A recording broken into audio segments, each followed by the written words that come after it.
Hi everyone, my name's Wendy and I'm from Cookies Cakes and Crumbs. Today I'm going to take over CakeSafe's Instagram page to show you how I make my mini unicorn cake. So for my mini cakes, I always use a non-slip mat when decorating, otherwise it will move all over the place because it's so tiny.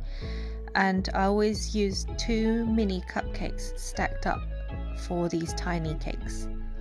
The crumb coat is always the hardest part because it's so fiddly and it will move slightly, but once you get past this stage it will just be the same as decorating a normal cake.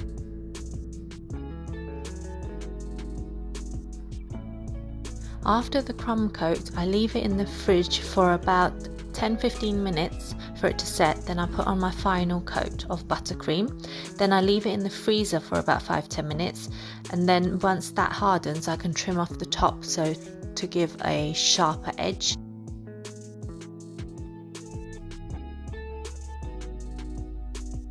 And now is the fun bit, piping.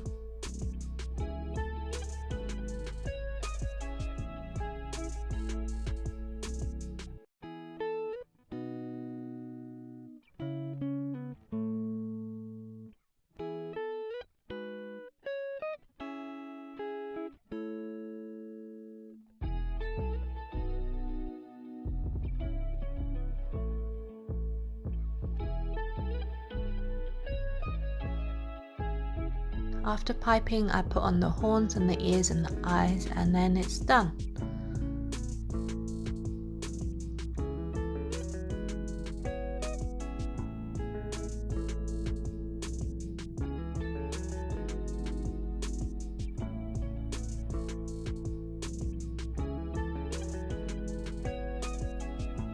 And here's the finished cake. I hope you guys like it, and if you have any questions feel free to ask in the comments below and I will try to answer you.